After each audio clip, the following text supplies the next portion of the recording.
français du réemploi de palettes. Mais d'abord, Stéphane, je me tourne vers vous parce que c'est vrai que je l'ai dit tout à l'heure en introduction, on est quand même un petit peu perdu. J'ai dit tout à l'heure, on vous demande qu'est-ce qui vous empêche de dormir. J'imagine qu'en ce moment, si on vous pose la question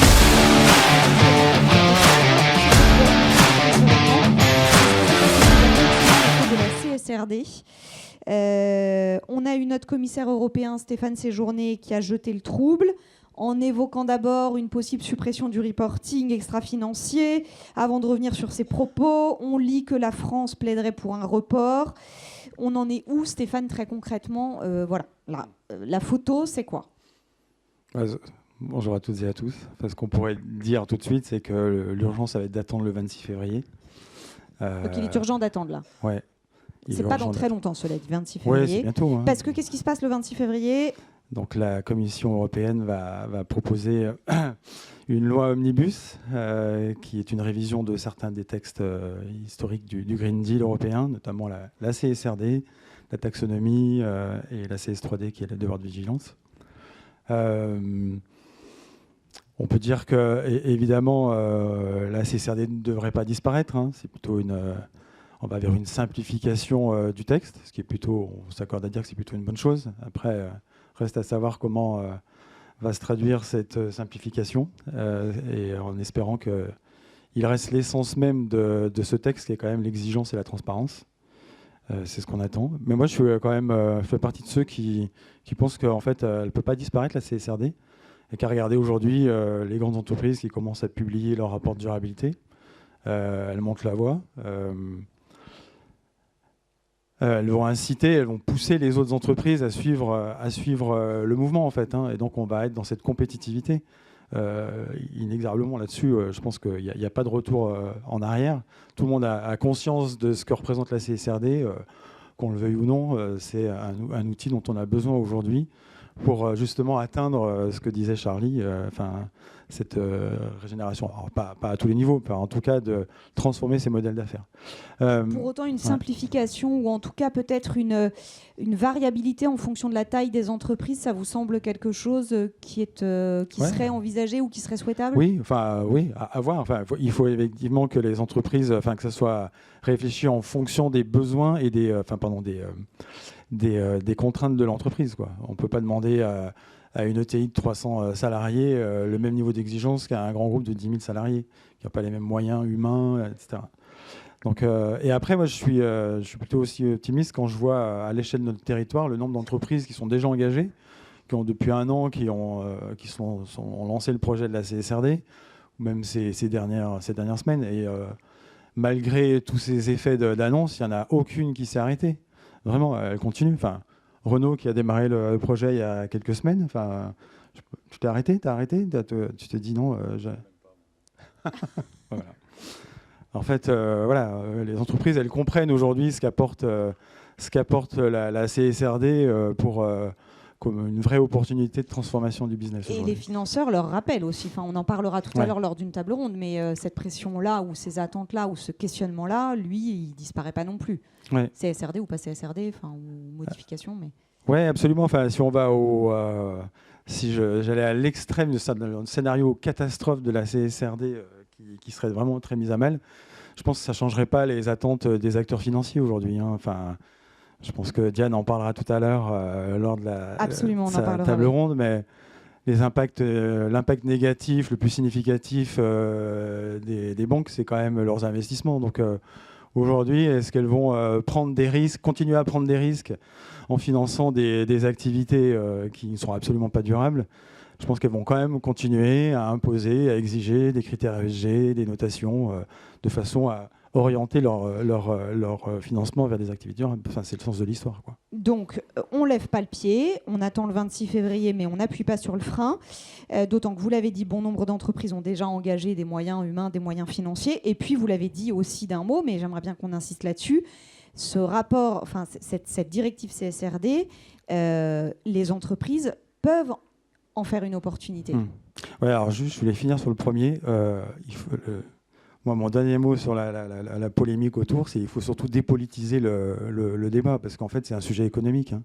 Aujourd'hui, la durabilité, c'est plutôt synonyme de compétitivité, hein, rien qui les oppose. Donc en fait, je pense qu'il y a un objectif commun qui est partagé, c'est celui d'assurer la pérennité des boîtes. Donc je pense qu'il faut rester vraiment concentré là-dessus. Et donc l'opportunité, moi, ce que je vois au quotidien par rapport à la mise en place de cette CSRD, que la première opportunité que les entreprises peuvent obtenir, c'est quand même de bénéficier d'un cadre, d'une méthodologie qui est au cœur de la CSRD, qui est l'analyse de double matérialité. Sans elle, d'ailleurs, la CSRD n'a aucun sens et aucune profondeur. Donc ça, c'est quelque chose auquel il ne faut absolument pas toucher et qui aujourd'hui permet d'interroger le dirigeant et les sachants de l'entreprise sur l'ensemble des impacts, des risques, opportunités, c'est ce qu'on appelle les IRO, hein, sur de l'activité, sur l'ensemble de sa chaîne de valeur. Finalement, on oriente la discussion autour des risques et opportunités business. Donc l'analyse de double matérialité, pour moi, cette opportunité, c'est l'art de poser les bonnes questions pour identifier les risques et les impacts de l'entreprise pour adapter son modèle d'affaires et finalement assurer la pérennité de son entreprise. Poser les bonnes questions, adresser les bons sujets en priorité. Ça nous amène du coup à cette élaboration donc de la stratégie RSE et à la question de la gouvernance. C'est quoi, selon vous, Stéphane, l'enjeu en matière de gouvernance? Alors, si la durabilité est un sujet stratégique qui se définit, qui se met en œuvre et qui se décline en plan d'action, il lui faut un pilote. Et si vous pensez encore que c'est le responsable RSE qui doit le porter, si vous considérez que la direction RSE doit supporter à elle seule ce sujet stratégique, on est encore à l'ère RSE 1.0. Et aujourd'hui, en fait, c'est la responsabilité de la gouvernance du dirigeant de porter ce sujet. Alors après, il y a toute la question de la maturité, du niveau de connaissance des dirigeants. Effectivement, il y en a quand même une majorité qui sont encore dans le business à l'ancienne. Et alors quand on a des entreprises familiales, ça va beaucoup plus vite parce qu'il y a effectivement ce besoin, cette nécessité de transmettre l'entreprise qui elle-même leur a été transmise. Donc eux, c'est vraiment des leaders. Après, on a des gens comme Renaud, mais il l'expliquera, qui sont des convaincus perso et donc qui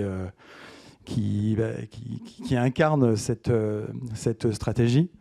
Et puis en fait, il va falloir trouver les moyens de sensibiliser, de conscientiser ça auprès des dirigeants pour qu'ils comprennent que la durabilité, c'est l'enjeu de l'entreprise du futur. Enfin, effectivement, ça rejoint un peu tout ce qu'on se dit aujourd'hui, mais on est d'accord là-dessus, quoi. Alors, vous avez fait une transition absolument parfaite vers Renaud, qui, en effet, s'il y a bien un dirigeant qui incarne la politique RSE de son entreprise, c'est vous. Vous êtes le patron donc d'Epalia, leader français du réemploi de palettes.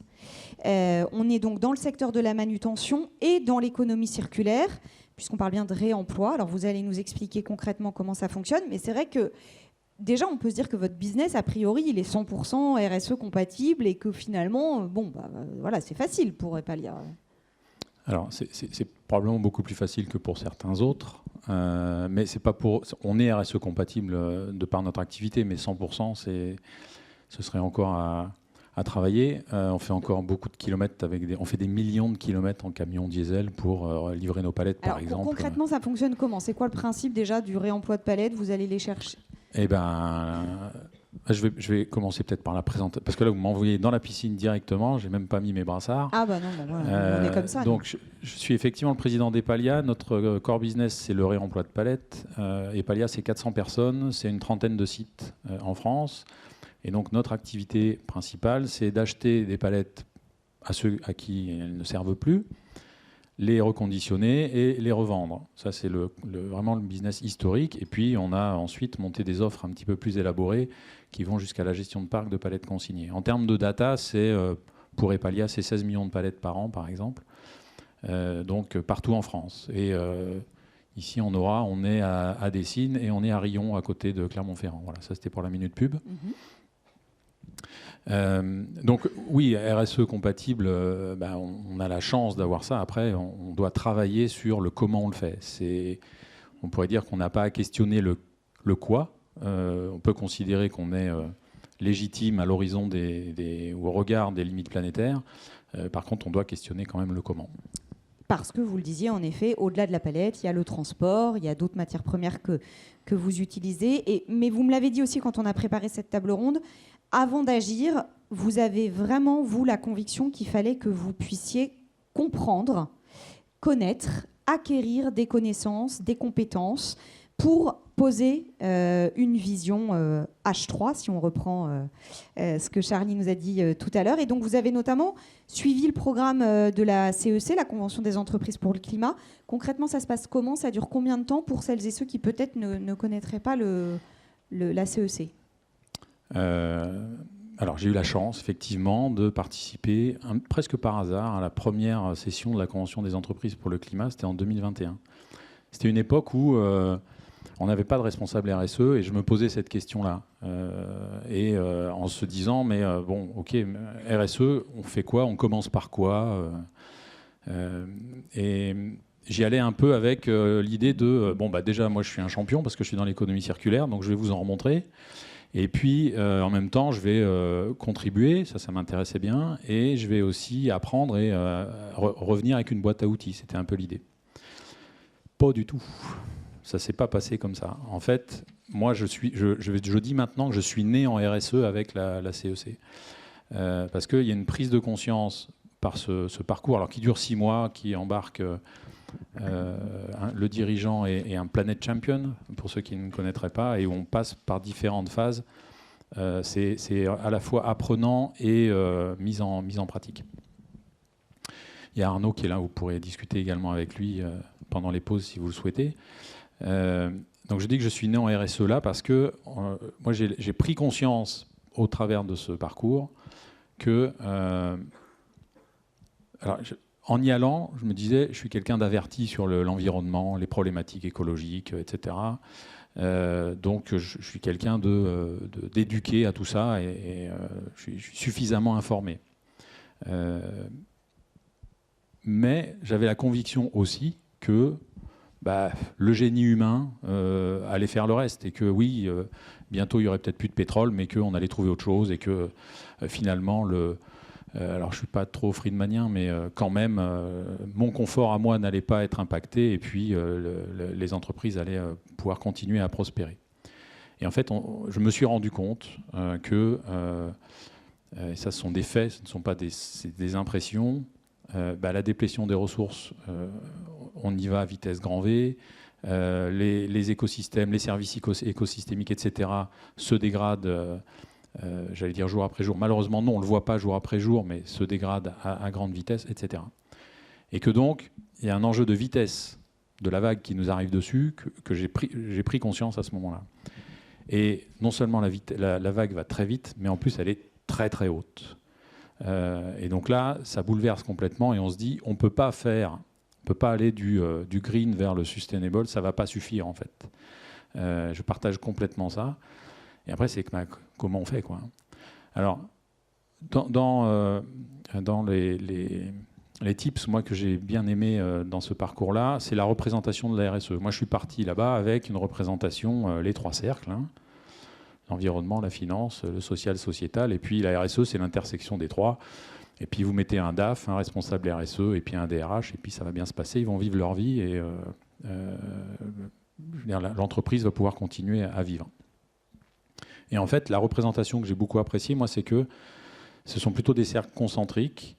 Le plus grand, c'est le E, c'est l'environnement, donc c'est notre chère planète que nous partageons entre humains, mais également avec avec la nature, pour reprendre ce que disait Charlie. Que dans ce cercle E, il y a un cercle S, c'est-à-dire la société des humains, qui fait partie de cet environnement, et qu'au milieu de cette société, il y a des conventions entre humains, où il y a des modes de fonctionnement, et dont l'économie, on va dire, fait partie. Et quand vous représentez la RSE comme ça, vous dites qu'en fait, effectivement, ça ne peut pas être juste l'intersection de 3 activités, ça doit complètement être intégré ça doit même guider la stratégie. Et donc, la prise de conscience de ça, elle fait que ça doit guider la stratégie. J'aime beaucoup les 3 H, parce que moi, j'étais un stressé du H3. et en me disant, mais en fait, si je ne suis pas rentable demain matin, jamais je pourrais mettre en œuvre le H3. Et donc, ça m'a déstressé ce matin, c'est merci beaucoup. Il ne faut pas que ce soit une excuse pour ne pas bouger vite. Hein, non, mais c'est un moteur de plus pour vous. Mais c'est un moteur de plus, exactement. Voilà, donc j'ai dit la hauteur de la vague, j'ai dit la RSE, je ne sais plus trop où j'en suis, mais... En fait, dès lors que, du coup, déjà, on se déstresse par rapport à ce H3, mais que surtout, on prend conscience que la RSE est une stratégie en tant que telle, alors ça devient un moteur, et ça, c'est formidablement enthousiasmant pour vous, pour l'écosystème. En tout cas, pour moi, oui, de se dire que... Alors, j'ai une conviction en tant que donc, on peut agir tous en tant qu'individus, et il faut le faire, hein, donc... manger moins de viande, prendre moins l'avion, le train, etc. Mais l'idée, c'est bien d'aller vers un modèle régénératif à votre échelle. Je vais finir juste mon impact. En tant qu'individu, il faut qu'on agisse tous, c'est très bien. Et par contre, on a une chance en tant que dirigeant, c'est qu'on peut influencer beaucoup plus largement ce qui va se passer demain, puisqu'on a dans les mains les clés pour... est-ce que je mets un produit qui est sustainable, économie circulaire, ou est-ce que je mets un produit qui continue son petit bonhomme de chemin sur l'économie linéaire, extractive et, voilà. Donc, on a ce pouvoir-là. Et donc ça donne un moteur à l'action qui est assez extraordinaire, puisqu'on peut démultiplier simplement l'action de soi-même en tant qu'individu. Après, le régénératif, ça c'est l'ambition de la CEC, c'est de provoquer une bascule irrémédiable de l'économie extractive vers l'économie régénérative avant 2030. Bon, il y a chantier quand même, on est d'accord. Hein. Et moi, je ne considère pas qu'Epalia soit régénératif pour l'instant. Hein. Pour l'instant, les palettes, non, mais vous avez parlé tout à l'heure quand même d'un nouveau business que vous aviez lancé qui était notamment le système de consigne. Oui. Donc, cette stratégie RSE, elle joue déjà sur votre business Alors, peut-être pour expliquer, une première chose qui a bougé suite à ce parcours et cette prise de conscience,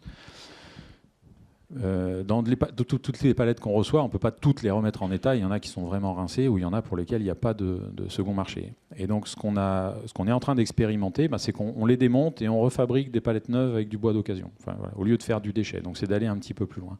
Alors, on n'a rien inventé, ça existait déjà, sauf que là, on est en train de le mettre sous le stress de la partie notamment économique, c'est-à-dire est-ce que ça a une rentabilité, donc est-ce que ça a une vertu. Et on s'est dit qu'il fallait un minima que ça ne la dégrade pas trop, mais qu'on pouvait accepter, pour limiter ces déchets, qu'on pouvait accepter de mettre sur le marché des produits moins rentables ou à légère perte. La deuxième chose, c'est le modèle de la gestion de parc de palettes consignées, comment ça fonctionne. C'est beaucoup dans les matériaux de construction, donc des industriels qui livraient sur des palettes qu'on appelle perdues, donc usage unique, qui, une fois qu'elles ont transporté les sacs de ciment dans le chantier, finissent dans le barbecue du maçon. Ces entreprises ont voulu passer sur des modèles de palettes qu'on appelle retournables. Et pour qu'elles soient retournables et retournées, il faut deux choses. Il faut d'une part qu'elles soient robustes, et d'autre part qu'on s'assure qu'elles reviennent. Et donc comment on incite le détenteur final à ce qu'elles reviennent? On lui met une consigne. Et une consigne qui est très incitative. Et quand ils font ça, donc on est passé vraiment d'un modèle d'économie linéaire à un modèle d'économie circulaire, et on a des 80% de taux de retour. Quand on ne met pas de consigne, c'est intéressant, on est à moins de 10. Donc, alors pour eux, l'industriel qui met ça en place, il y a une vertu économique, puisqu'il va acheter moins de palettes et donc il va gagner de l'argent sur son post-emballage. Pour nous, ça développe une activité qui nous permet de vendre, entre guillemets, plus de palettes, mais c'est plusieurs fois la même, donc tout va bien. On ne vient pas couper plus d'arbres. Et donc tout le monde est gagnant sur un modèle comme ça. Donc là, quand l'économique rejoint l'intérêt environnemental, on est quand même plus garanti que ça marche. Alors la consigne incitative, ça marche. Comment on incite aussi l'ensemble de l'entreprise? Comment on embarque aussi? Alors là, on a un dirigeant qui est particulièrement engagé, habité par ces thématiques-là, mais comment vous infusez ça à tous les échelons d'Epalia? En essayant de les faire passer dans la même machine à laver que celle dans laquelle nous sommes passés au moment de la CEC. Donc on a décliné le programme CEC en interne auprès de l'encadrement. On a commencé... On s'est mis en mouvement sur des actions comme Fred 21. Alors j'ose à peine en parler parce que Fred 21, c'est vraiment passé du du bout à gauche, essayer de tirer un peu vers là. C'était l'engagement de consommer moins d'émissions de CO2 liées au transport en 3 ans. Enfin, on l'a fait. Et donc, pour le faire, on a monté une équipe Fred 21 en interne. Donc tout le monde pouvait contribuer. Enfin, on a fait un bilan carbone. Donc, on a monté une équipe carbone. On n'a pas sous-traité le bilan carbone. On a fait nous-mêmes avec les équipes. Et donc, ça diffuse parce qu'il faut aller chercher de la data. Il faut expliquer pourquoi on a besoin de cette data pour notre bilan carbone. Et donc, ça infuse comme ça. Et puis après, régulièrement, on informe nos collaborateurs. Alors moi, je fais... on a, je vous l'ai dit, 400 personnes sur 30 sites. Donc, c'est pas facile de réunir tout le monde. Donc, on le fait en visio. Tous les 6 mois. Moi, par exemple, je parle à l'ensemble du personnel et il y a une thématique liée à ça. Et même maintenant, je suis assez identifié comme, je ne vais pas dire le pénible, mais les managers viennent me voir en disant, bon, là, je sais que ça ne va pas te plaire, mais... voilà, donc Et à l'inverse, vous me disiez, parfois c'est moi qui dois les freiner parce qu'ils veulent finalement, peut-être pour vous faire plaisir, je ne sais pas, mais en faire parfois même peut-être trop, et c'est vous qui ramenez peut-être un petit peu de... Je ne suis pas forcément celui qui a le plus de conviction, mais il y en a qui en ont probablement au-dessus des miennes en termes d'ambition, et qui auraient tendance à nous amener trop vite vers le H3 en oubliant qu'il y a un PNL et qu'il y a une rentabilité et qu'il faut garder l'entreprise rentable pour qu'elle puisse continuer à aller vers ce chemin-là. Et il y a un autre outil aussi dont j'aurais bien aimé que vous nous parliez, c'est ce fameux cycle CSRD d'ailleurs que vous proposez, Hendrix, et que vous suivez avec certains de vos collaborateurs, donc cette fois pas seul. Et là, c'est aussi l'idée, on y va un peu en task force. Et ça fonctionne comment ça? Donc c'est le cercle ESG. Le cercle ESG, donc c'est Hendrix qui l'organise. Donc là, je fais la pub de Hendrix. Oui, c'est Hendrix qui l'organise. Je crois qu'on est une 40aine d'entreprises. Moi, j'y viens avec donc le responsable RSE, le DAF et le DRH pour essayer les 3 piliers dont je parlais tout à l'heure, là, que ça puisse fonctionner ensemble.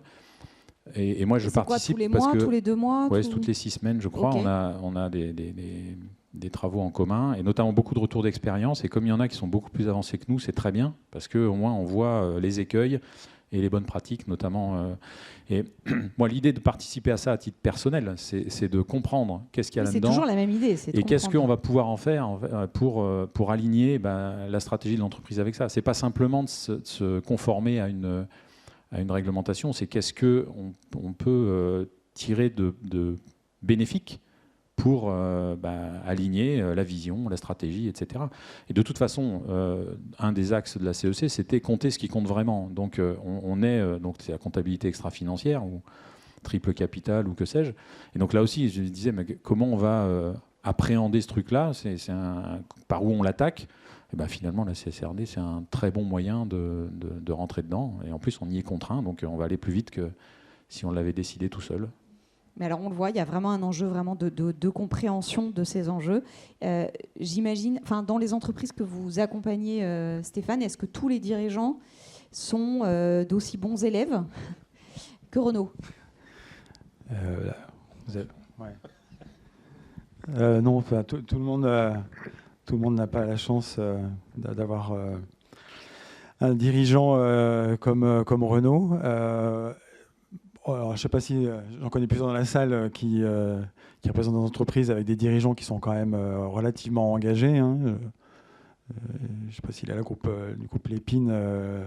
Rodolphe Pfeiffer, il est pareil à toutes les réunions. Il est vraiment très, très impliqué, très engagé. Il veut comprendre le projet et voilà. Et il veut savoir de quoi il parle. Et quand il doit parler à ses actionnaires ou avec les banques, les investisseurs, il faut savoir de quoi on parle, quoi. Et donc non, tout le monde, il y a les entreprises familiales et il y a des convaincus, essentiellement des entreprises qui ont fait la CEC. Nous, on va dire que 40, 50, 60%, on va dire même, des entreprises qu'on accompagne, c'est des entreprises qui ont fait la CEC. Donc ça va plus vite, c'est quand même plus simple. C'est le deuxième cycle, en fait, avec vous. Ouais. Et là, les autres sont assez réticents parce qu'ils sont la tête dans le guidon dans le business. Effectivement, il y a des secteurs qui sont quand même en crise, donc on vient leur taper sur la tête. En fait, il y a toute la pédagogie, l'approche. On va dire qu'il y a quand même eu pendant 1 an des maladresses, au-delà de ça même. il y avait un tel marché autour de la CSRD, ou de la RSE, il y en a toujours eu. Mais là, ça a été extrêmement excessif. On a vendu des trucs, on a mis une pression aux dirigeants avec ça, en leur vendant du reporting. Alors, quand on rentre dans le sujet et qu'on est un peu familier, on se familiarise avec la norme, on se rend compte que c'est plutôt un vrai outil stratégique, quoi. Et on le voit, toutes celles qui aujourd'hui y vont, elles ont compris. Une fois qu'elles ont compris, une fois que les dirigeants ont compris, ça va très vite. Mais il faut passer ce cap de la compréhension. Et donc, on devrait offrir de la formation à tous les dirigeants et prendre le temps, parce que Renault, alors je fais juste la petite parenthèse, pour ça qu'aussi ce matin je voulais absolument qu'il vienne témoigner, parce qu'au sein du cercle, c'est le seul dirigeant qui vient avec tout son comité CSRD. Il est là assidûment à toutes les réunions et il veut comprendre, et je trouve que ça c'est quand même un super exemple, et voilà. Il veut comprendre. Et juste pour terminer, un dernier mot, Renaud, parce que vous voulez aussi embarquer avec vous d'autres acteurs de votre filière. J'ai vu sur votre site que vous les invitiez à suivre à leur tour la Convention des entreprises pour le climat. Donc vous appelez les membres de la Fédération nationale du bois à se lancer à leur tour. Est-ce que ça fonctionne? Est-ce que vous avez des retours? Est-ce qu'on vous contacte? Est-ce que vous avez même des concurrents peut-être qui vous demandent en quoi ça consiste? Alors, c'est vrai que l'écosystème palette, c'est un écosystème, on se connaît pas mal, et comme on est un leader de marché, on est quand même pas mal reconnu et présent dans les instances.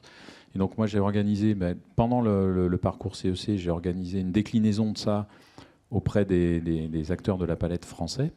Et donc ils sont venus, il y avait une vingtaine d'entreprises, c'était à Lyon d'ailleurs. Donc on a fait une mini CEC de découverte, et suite à ça, alors, il y en a, de ma connaissance, tout de suite derrière, 2 qui sont embarqués sur un parcours CEC régional. J'ai fait la même avec mon groupe de travail au MEDEF. Et je sais qu'il y en a pas mal de mon groupe de travail qui ont participé ensuite à la CEC du bassin lyonnais. Enfin, moi, j'essaye, de faire rayonner, le truc, parce que je parlais de vitesse et d'ampleur de la vague. Tout seul, on ne peut pas y arriver. Donc il faut absolument que cette prise de conscience, elle soit beaucoup, beaucoup plus large. Merci Renaud, merci Stéphane, merci à tous les deux pour vos témoignages et cet éclairage. On l'a vu donc avec cette première table